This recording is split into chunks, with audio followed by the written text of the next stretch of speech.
What's up, everybody? Happy Tuesday. Hope all you're having a great day so far today. Getting into this episode of GH.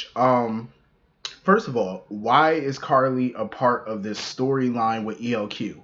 Why? That's what I want to know. Why? There's really no reason whatsoever for Carly to be a part of this storyline. And of course, she's demanding to invest in this new merger. Drew tried to tell her no. He was like, no, Michael already told you no. I'm telling you no. But she bulldozed her way into it as usual. Um, Talking about, well, I'm going to invest in it whether you like it or not. I'm going to do it. I'm like, here we go. You know what? If this merger by chance happens, I hope like hell Carly loses every dime she puts into this. Because you want to know why? She's doing this merely for personal reasons, not business. A business person would have been like, okay, you know what? I want to invest, but you're talking about doing a merger. What's your business plan for this new company? Like, what are you going to be invested in? How are y'all going to expand? That's what a real business person would ask. Those are real questions that you would ask as a business minded person. You're not just going to blindly put millions of dollars into a company and not know where the hell that money's going and what they're going to be doing. You would be a fool. How do you think millionaires and billionaires? How do you think millionaires become billionaires? They're not dumb. Like hell, how do you think they became millionaires? It's like be smart. She's doing this for personal reasons, and that's not the. It's not the makings of a sound business person. It's not. That's just not smart to me. And of course, Drew sitting there. Oh, I don't feel like a full Quartermaine. Of course, you don't feel like a full Quartermaine because you haven't been through the trenches with that family. That family has decades of history. You know what I'm saying? Like that you were not a part of. So of course you don't feel fully involved with them because you haven't been through what a lot of them have been through. Monica, Ned, Tracy, you know, Alan, Edward, Lila, Jimmy Lee. You haven't been through what they've all been through. You know what I mean? Like they've all been through hell and back with each other over the years. And only a few are left standing. Sky even. Sky was a part of a good chunk of that drama over the years. You know what I'm saying? Drew, you missed the golden ages. Like you've missed the golden years of the Quartermaine drama. So of course you don't feel fully immersed into the family because you weren't there for all the good shit that happened. You know what I mean? You got here towards the tail end where you didn't get to know anybody. So of course, you don't see yourself as full on Quartermaine. Duh. So anyway, moving on from that, Michael. I had a feeling Ned going to talk to Michael was going to be a waste of time, and it was. Um, because he told Michael, he said, listen, I'm not happy with this offer that you made. Because Michael tried to remind him, like, listen, we made you an offer. Ned was not happy with that offer. So Michael was willing to listen to a counter offer, but he made it very clear you're not going to be CEO. He said, so whatever your counter offer is not going to have CEO in it. And that's what pissed me off right there because in my opinion, who the hell do people like Michael and Drew think they are? Like this man has years of business experience and all they like to bring up is the fact that he has no media experience. He has no experience running a media company. Michael had no experience when he took over as CEO, but he made it work. He learned. Drew damn sure had no experience when him and Sam bought Aurora Media. They had zero experience, but they made it work. Ned has been in business for decades. So it's not that difficult for him to learn the media aspect of business. You know what I'm saying? He's pretty much run every damn company. Every subsidiary, every division he has overseen at ELQ, being its CEO over the years. So that's invaluable experience. He can still teach Michael and Drew a thing or two about business because clearly they still need to learn. Um, but my thing is, who the hell do they think they are to dictate to him what he's going to do and what he's not going to do at the company? That irritated me. That irritated me to my core with Michael. You telling this man what he will and will not do. I'm like, who the hell are you, sir? You might want to sit down somewhere, go drink your apple juice and go watch some Coco Melon or whatever, because you still got Similac on your breath. Like, who is you to tell this grown ass man what he will and will not do? You still got diaper rash. Like that man got socks older than you. Who the hell you think you talking to? And so Ned made another counter offer, which I felt was very generous and fair. He said, "How about we just share this company equally? Co-presidents. I be a co-president, you be a co-president, Drew is a co-president. Collectively, we run the company equally. We all have equal say." I felt like that was fucking fair. Michael, on the other hand, felt like no, that's not gonna work either, and he felt like Drew wasn't gonna go for that. I was like, you know what, Ned? I am so glad when Ned walked out of that stable. I cannot get over that stable. That looked like somebody's nice ass apartment. This is what horses are living in nowadays. That shit is nice. God, that look like somebody's condo. That shit is so beautiful. Um, I'm telling you, they be having these animals living better than us. Shit. But yeah, I was so glad when Ned stormed out of there and he pulled up his phone and all you saw was Valentine's name and number. I said, listen, call him. Call him now.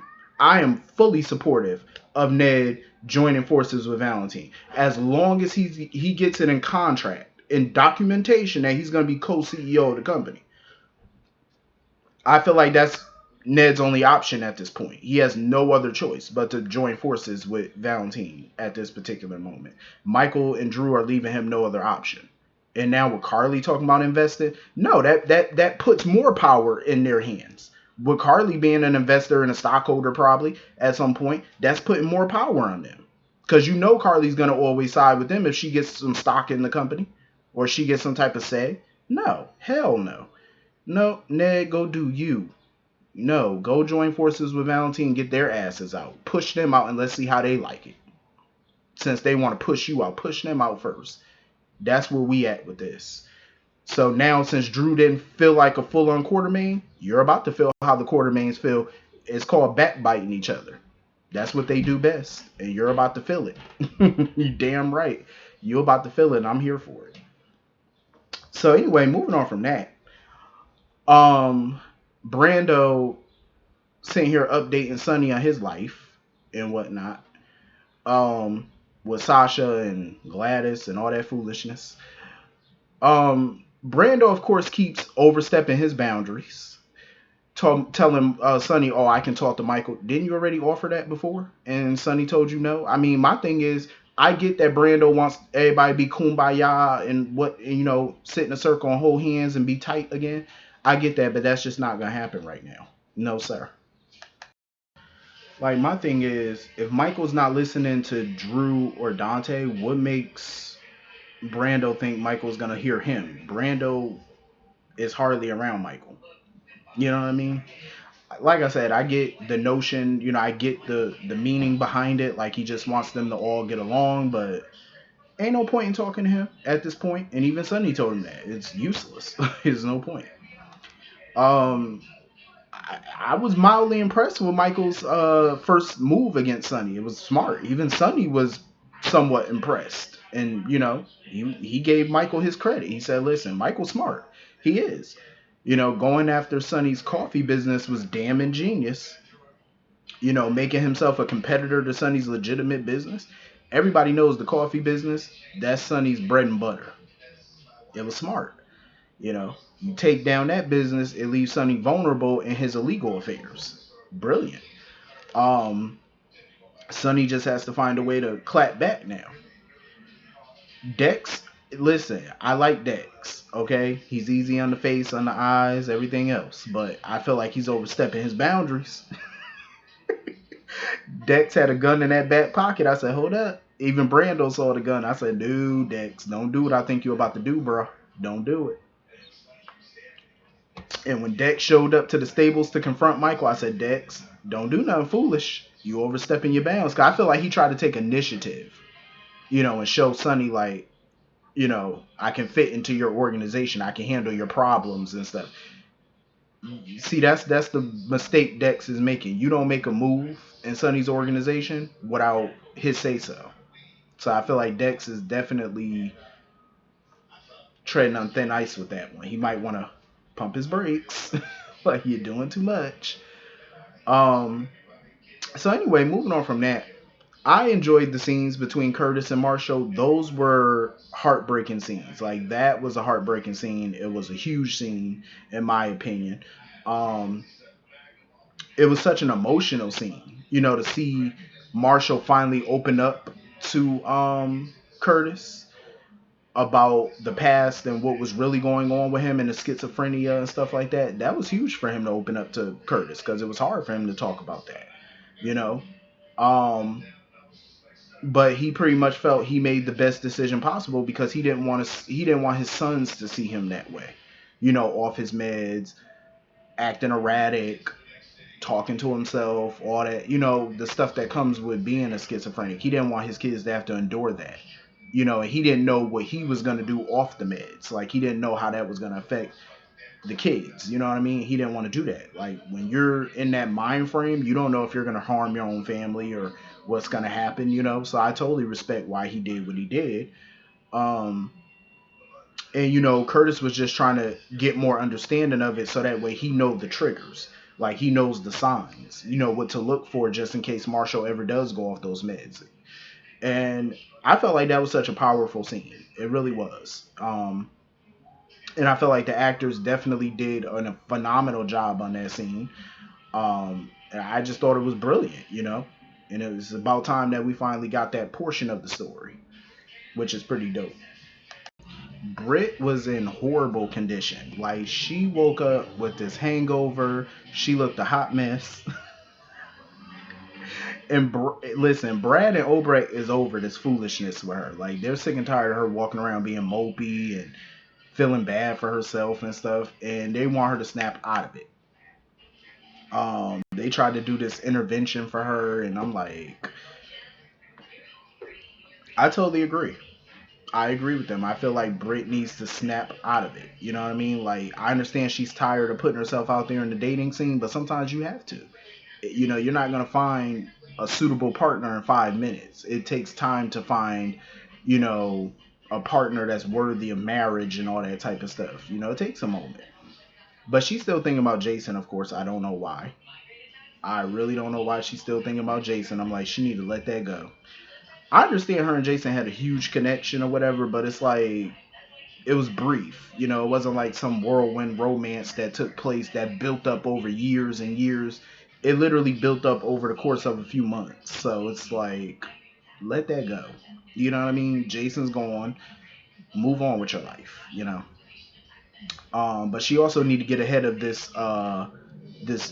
video and these memes. Brad's stupid ass took a video of her drunken rant or whatever at the mixer, and I'm like, she need to get on top of that, because I definitely agree with Obrecht. As co-chief of staff, that's not a good look.